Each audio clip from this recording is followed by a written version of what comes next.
incluso cuando se de la clase obrera. Si bien la clase obrera el soviet no está dividido políticamente por el partido del proletariado.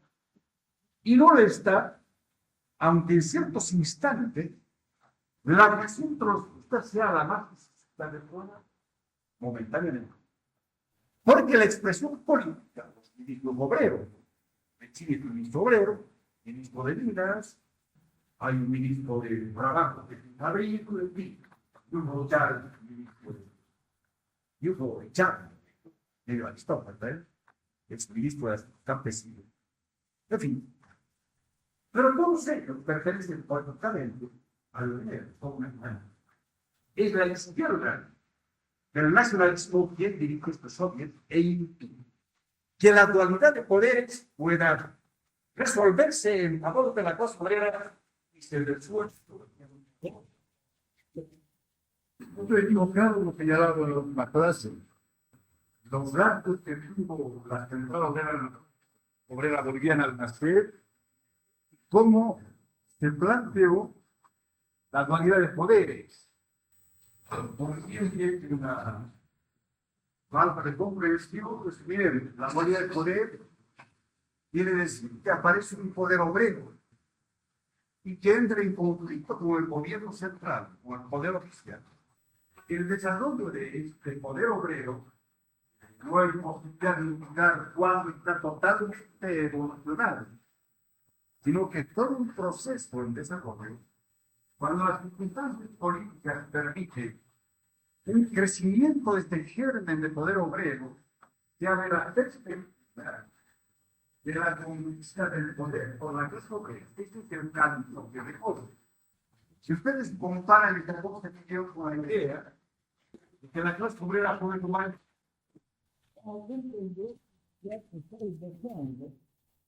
una comprensión que la marcha de la clase obrera y el poder. Entonces la clase obrera va al poder a través de la dualidad. No puede ir de una manera inesperada. Que alguien se le ocurre, que alguien lanza la consigna y dice hay que tomar el poder. Y los poderes toman y el poder no. Sino que es todo un proceso de desarrollo de las élites de funcionarios que permite que los niveles materiales del futuro Estado obrero se vayan desarrollando en el seno del tipo Estado. Porque el Estado mundial, como ahorita verás, son de encontrar los elementos para la discusión del Estado mundial para reemplazarlo por otro. Esos elementos se encuentran en la aparición de estas organizaciones de tipo comunista. No puede proceder a la otra cosa. No importa el nombre que esté, no importa el nombre. El cuenta es lo que les interesa. Y hemos dado como ejemplo la COP del año 52. Bueno, hemos dicho que sin embargo, desde apareció una organización soviética de la COP, y planteó y desarrolló la dualidad de poderes, no se consumó la conquista del poder por la cual por una razón básica, porque esa dualidad de poderes se expresó a través de una concreta dirección política de la izquierda del nacional. Es posible discutir en los obreros de esta época desconfianza y oposición nacional, pero a través del mecanismo de la izquierda del nacional estaba atrapada la clase obrera a no poder encontrar una adecuada respuesta. En realidad, desde el 57, 46, hasta el 52, los acontecimientos impidieron que los obreros desembocasen en su propio partido, los transformasen en el partido de masa. En lugar de eso, la historia enseña que desembocaron en Independencia. Este proceso tuvo enorme influencia en la época posterior. Porque a pesar de hubo dualidad de poderes, los obreros se aferraron en la COP contra el gobierno. Y muchas beneficiadas por la nacionalización de la actividad de reforma agraria, la COP sacó posiciones muy opuestas de tener un gobierno. Esta actividad opositora y trabajo de la gobierno, el enfrentamiento con el poder central, se expresó políticamente de manera imperfecta a través de la izquierda nacionalista. Porque, como era izquierda nacionalista, estaba expresando los intereses de la Comunidad Nacional, pero nunca expresando la finalidad estratégica de la clase obrera. Y por ejemplo, en esta época, se pregunta por qué el lechinismo que tenía el control político de los obreros, de los campesinos, obreros campesinos apoyaban ciertamente a esta tierra. ¿Por qué no era tan obrero? Nos preguntaran. Sí, podía ser, pero ¿por qué no era partido revolucionario? A pesar de tener a los obreros débiles. Hemos visto que la clase obrera no siempre tiene partido. A veces está en el partido de la clase obrera. Porque en la izquierda nacional, por algo de la izquierda nacional, no expresaba los intereses estratégicos de la clase obrera, no los intereses de la clase obrera. Y ustedes el año 1979 pueden en realidad, perdón, porque tienen ahora que el lechinismo ya no es el lechinismo de la pero es que en 1979, en la dirección de la clase obrera, de la COP, ya contando con la actitud incondicional de los obreros por la 52, no tocando con la actitud que les recuerda lo que sucedió en la jornada de noviembre, las críticas de la clase obrera, directo, van a comprender que la situación está complicada. Hay una madurez relativa de la clase obrera frente a la sociedad. Bueno, pero políticamente, musicalmente, el lechinismo, apuntalado por un sector político, plantea no solo una política, sino una política económica, una cosa más, de acuerdo a los intereses, no de acuerdo a los intereses de la clase. Podría decir que, bueno, el lechinismo de la última época es un tren de degeneración. Pero la verdad es que la actitud patronal estaba ya contenida en germen en la mejor época del lechinismo, cuando tenía el apoyo incondicional de obreros y campesinos. De esta manera distorsionaba las tendencias que existían en el de la masa y planteaba una variante conforme a los intereses de la burguesía nacional. Por esa razón, la consigna más lógica en esa época era la COP al poder. Si se materializaba esa consigna. Si hubiera sido la constitución del gobierno nacionalista, el centro, moneda por parte del centro, por el gobierno nacionalista de izquierda, representado por ley, había sido apenas una pequeña variante del gobierno nacional. Un poquito más izquierda, no un gobierno obrero. Si pudiera operar la posibilidad estaba ya, porque mecánicamente se podía defender la doctrina que lanzaron los izquierdistas de los soviets al poder. Pero ya le dije una cosa muy interesante. Bueno, los soviets, como soviets, no son revolucionarios. Todo depende de quién. Y dicen los mencheviques, los social revolucionarios, hay que boicotear. Esta historia es tan para que los soviets sean revolucionarios. Entonces la consigna en Rusia funcionó Cuando los bolcheviques lanzaron la voz de orden, siendo ellos organizados, porque ellos representaban los intereses históricos de la República. y aquí era materializado un gobierno de la COP que había dado el caso, que no es ninguna paradoja, y una organización obrera representando los derechos humanos. Ya no es ninguna paradoja. Los sindicatos pueden siempre desarrollar una política antitórica cuando están en discursos donde no hay que ilusionarse con la perspectiva de que el gobierno o la política protagonizada por una organización unitaria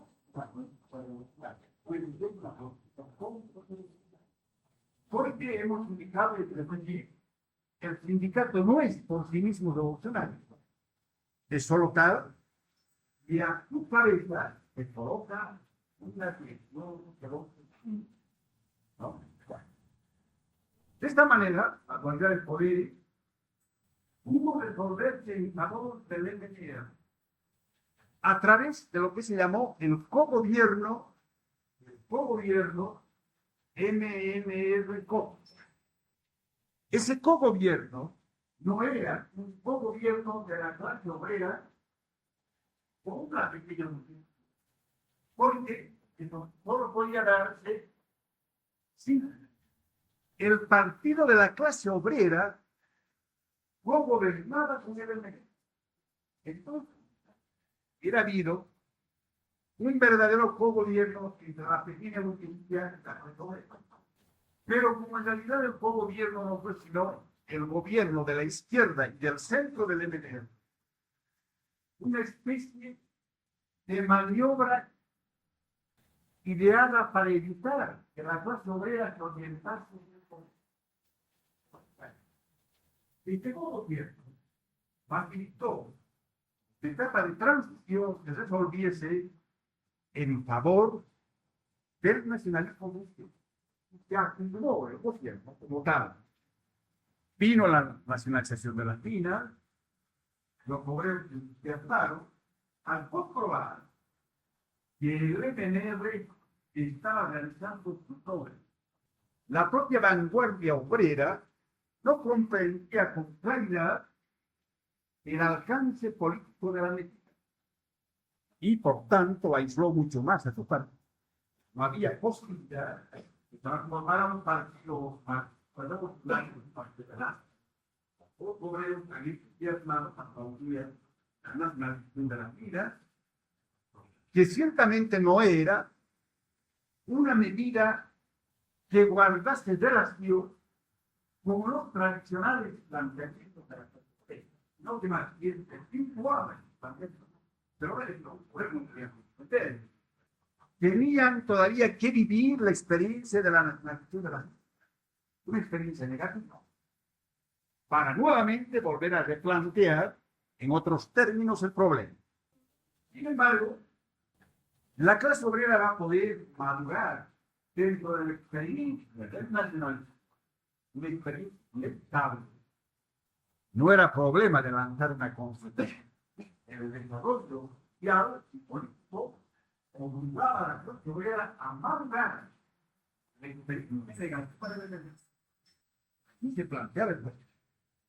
Por toda esa serie de razones.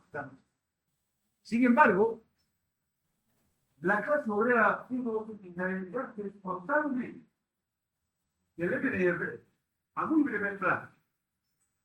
a 4 años De la Revolución de Abril, debuta en el gobierno Hernán Siles Suárez, un destacado político de que la causaba la derecha del MNR fantástica, causaba el centro, y frente a Lechín que caudillaba a la izquierda.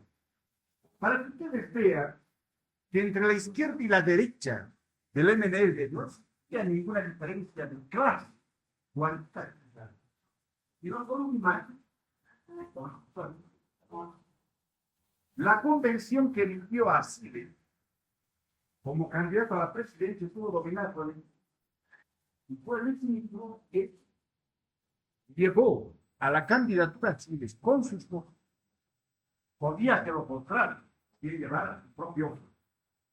Y a la vicepresidencia llevó a uno de sus hombres, a Ñuble Chávez, le pasaba por líder campesino. Entonces, exactamente una componenda en la cúpula de la política nacionalista, un representante de la derecha complementado por un representante de la izquierda, que se suponía que iba a controlar la razón. Cuando llegó al poder, Hernán Civil ejecuta un abierto viraje hacia la derecha, hacia la derecha. Sería absurdo decir que hasta ese momento la clase obrera no mostró rasgos de diferenciarse que debe tener, mostró, pero de una manera equívoca. Porque para oponer a las acciones nacionalistas, comenzó apuntalando a la izquierda nacionalista, al lechinismo. De esta manera equívoca, la clase obrera estaba diferenciando siempre en el nacionalismo. Cuando llega el año 56, se opera el viraje hacia las posiciones imperialistas, la clase obrera rompe violentamente con el gobierno nacional. Pero no puede plantearse el problema de la guerra americana. ¿Por qué? Porque es dicho. ¿Por qué la clase obrera va contra el partido que apoyó tan entusiastamente el año 52? ¿Por qué razón? ¿Cuál es la regla que hemos indicado nosotros cuando en un movimiento nacionalista de contenido burgués y se tiene la clase obrera? Porque la clase obrera, al incorporarse dentro del movimiento nacionalista, plantea, de manera franco, tímida, pero plantea la perspectiva de la destrucción de la propiedad privada. Si no, pues no tiene por qué asustarse. El nacionalismo no tiene por qué asustarse, son los obreros a su lado. Si él quiere que estén a su lado. Pero que quieren que estén a su lado siendo políticos. Cuando los obreros perfilan su propia política, que es anticapitalista, contra la propiedad privada, la dirección de la burguesía nacional tiene que buscar una forma de aplastar al movimiento obrero. Entonces, este nacionalismo izquierdista, tremendamente antiimperialista, en ese instante en que aparece este peligro, comienza a ir a la derecha. En el ejemplo histórico, en el año 1950, la estabilización monetaria. Víctor Paz ya hizo un ensayo de estabilización, más o menos porque hablando técnicamente desde el punto de vista de la justicia, había que procurar estabilizar la moneda a costa de la disminución de los salarios. Ningún gobierno de la burguesía nacional podía estabilizar la moneda aumentando los salarios. Era absurdo y todo lo que hay. No funciona. En el marco del régimen burgués no puede funcionar. Solo podía funcionar si disminuía los salarios. Víctor Paz intentó hacer eso, pero fracasó porque no funcionó su esquema económico. Sin embargo, los obreros no hicieron huelga contra el importante. Era un momento en el cual la clase obrera, bien o mal, estaba sometida al gobierno del MNR. Por ejemplo, ahora, si el gobierno actual hubiera tenido apoyo social, o la clase obrera, o la clase media hubiesen apoyado al gobierno actual, es indudable que las medidas económicas antipopulares de este gobierno hubieran funcionado. No funciona porque no apoya nada. Todo el mundo libremente defiende sus intereses. Todos defienden su capacidad de compra de los alimentos. Todos quieren comer mejor. No quieren morirse de hambre. En el año 56, la estabilización monetaria estuvo diseñada por y es un profesor universitario y un economista un técnico en economía, que traía el pensamiento del Departamento de Estado y de los organismos internacionales. Entonces, aquí había que eliminar las subvenciones a los artículos, liquidar la pulpería congelada en la pulpería a precios rebajados, tantos artículos rebajados en la pulpería, y disminuir los salarios, estableciendo una nueva paridad, evaluando la moneda y dando una compensación muy por debajo de la devaluación como ahora, pero con una diferencia, que los salarios quedaban congelados por una temporada. Era exactamente un golpe franco a la economía de los trabajadores, de la mayoría nacional. Bueno, esta medida, esta política derechista, proimperialista, formó el mar. La clase obrera que mostraba tren con el proceso nacionalista en ese momento hizo un viraje radical hacia la izquierda. Y en esa medida empujó al gobierno a brazos territoriales, mucho más. Así se opera el franco desplazamiento hacia la derecha. Eso es la actitud de la clase obrera, la clase obrera la desconoce la estabilización monetaria contra su dirección. La dirección sindical estaba comprometida en el plan. Cuando los obreros saltaron a la calle y rechazaron el plan, él también se declaró contrario al plan.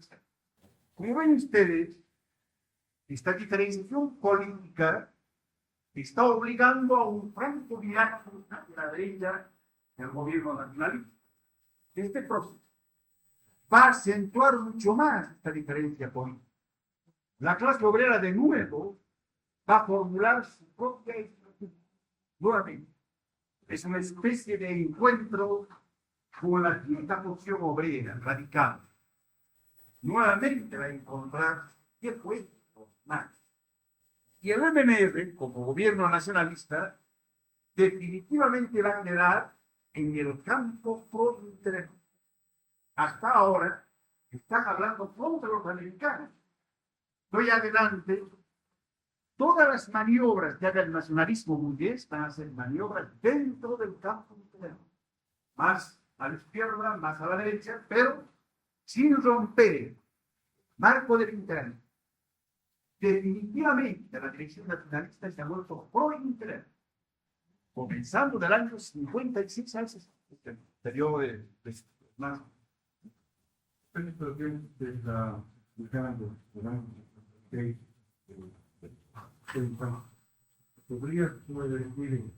Podría estar sucediendo lo mismo este año. Es una prolongación. Una prolongación. Desde esa época el nacionalismo, cualquiera, un defecto, es la izquierda nacional, o alianza MNR, la derecha nacional, o el Cuba, el derecho internacional va a aparecer. Y el hombre de centro, el líder de centro, que era Víctor Paz, aparece ahora a la derecha. Pero citamos el otro ejemplo, el nacionalismo obrero, llama ahora el nacionalismo obrero. Nacionalismo obrero. Tú observas la política de sus tres. Toda esta política está enmarcada en la convivencia con el Estado. Por ejemplo, el nacionalismo obrero. Una política de reformas tributarias, bancarias, financieras, dentro de la concepción capitalista, de un posible desarrollo capitalista de hoy. Todo puede dar con la palanca de la industria. Por ejemplo, ellos, cuando proponen su plan, ellos dicen mayores inversiones en el país. ¿Dónde van a venir las inversiones? La financiera.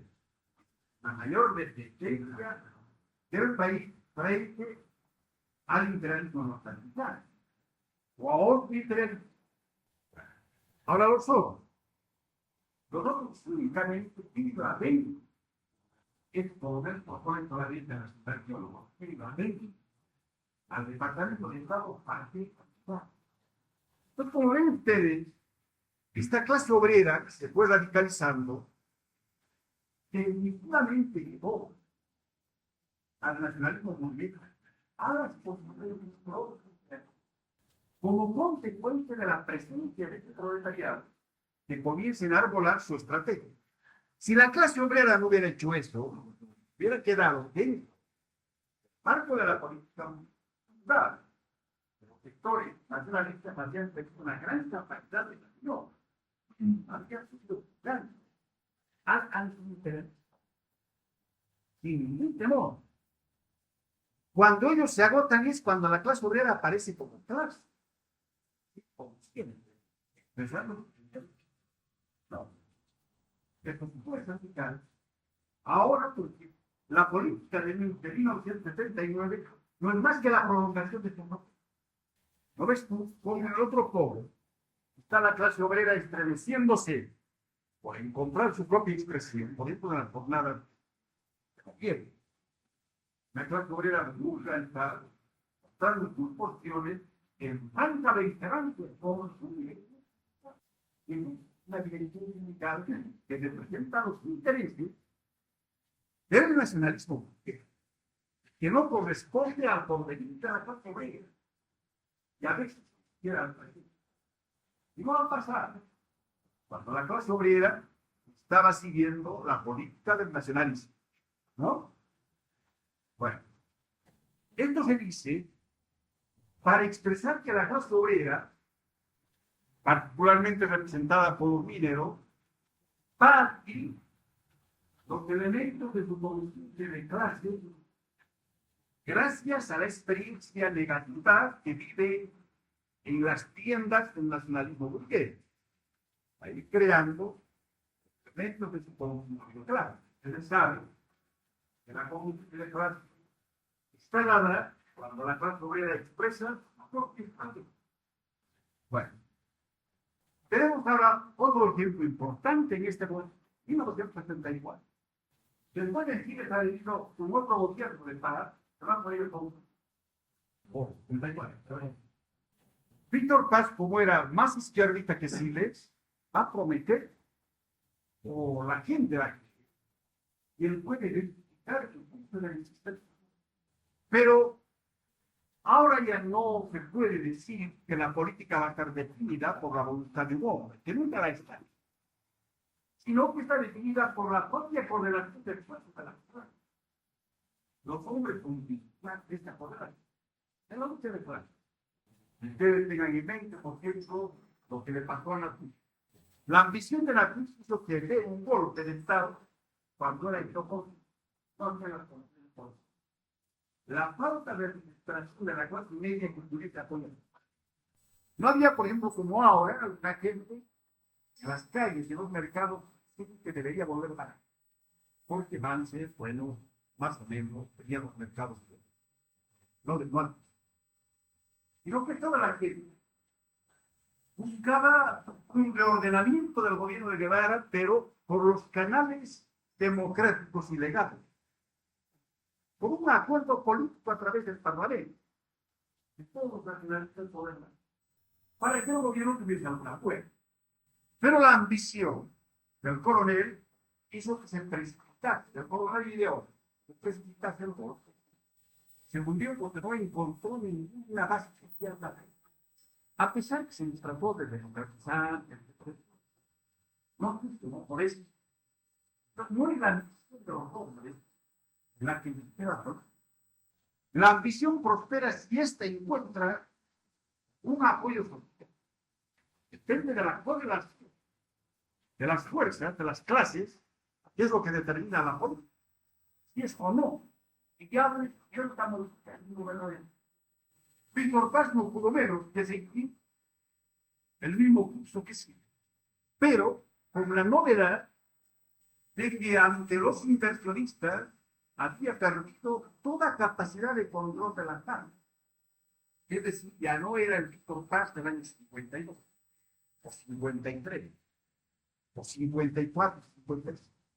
Sino era un personaje que estaba expresando la caducidad del nacionalismo.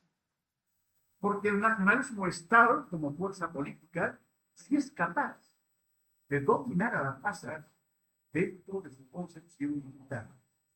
De manera que un gran partido popular, a medida que ha podido poner un freno a las masas para evitar que se despojen. Cuando ha perdido esa su capacidad, ha perdido la capacidad de ser el instrumento adecuado del liberalismo.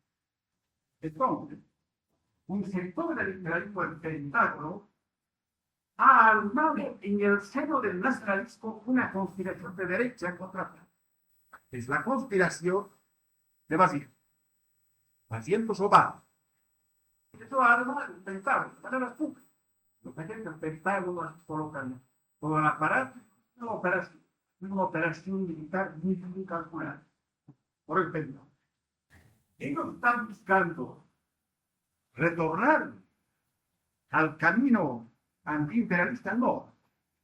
Ellos están intentando controlar a las masas antiimperialistas, con otros métodos de gobierno, el nacionalismo civil democratizante, porque no fue gobierno de Chile, gobierno de paz, pese a toda su brutalidad, era el gobierno que daba un golpe y dialogaba con los pueblos. Se decía de que la estabilidad de los resultados de los niveles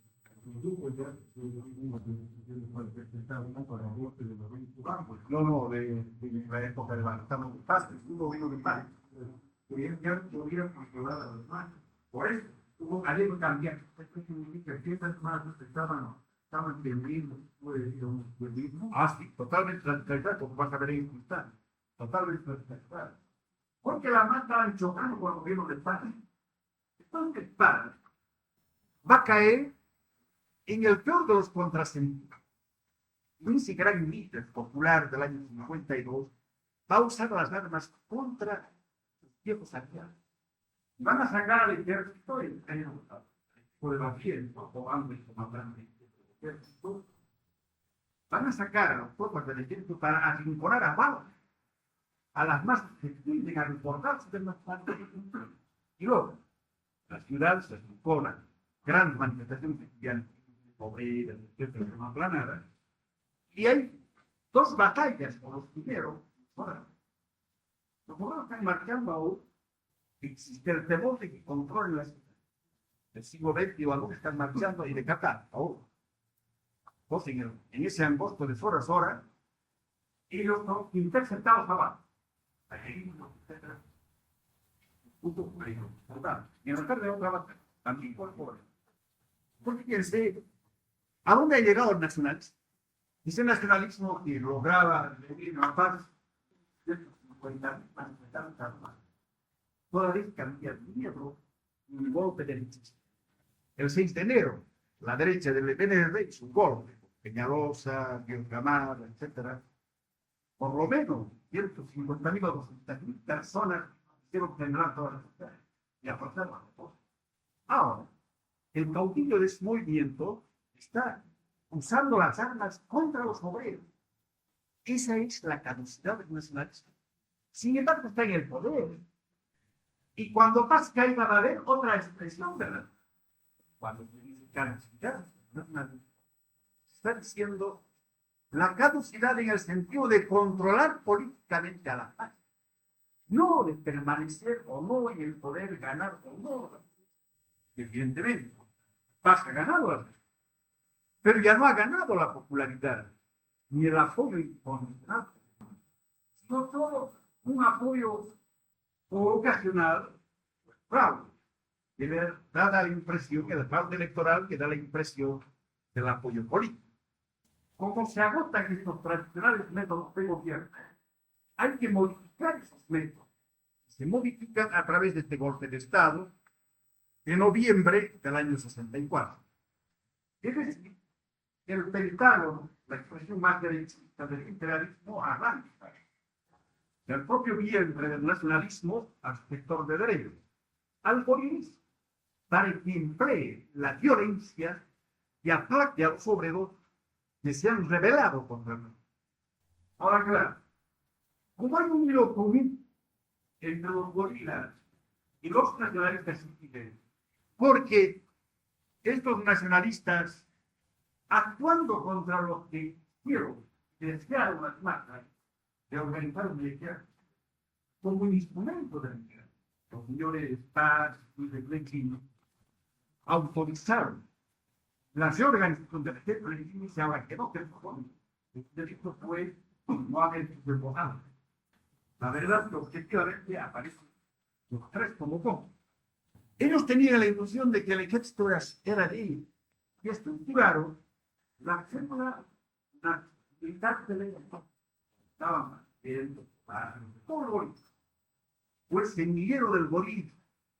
Porque cuando viene la caída del MNR, es indudable que este centro militar, que como todo centro militar, con una gran capacidad de política, se levanta por encima de las discrepancias para que es la fuerza decisiva y más importante dentro del esquema nacional y va concentrando gradualmente a las tendencias más nacionales.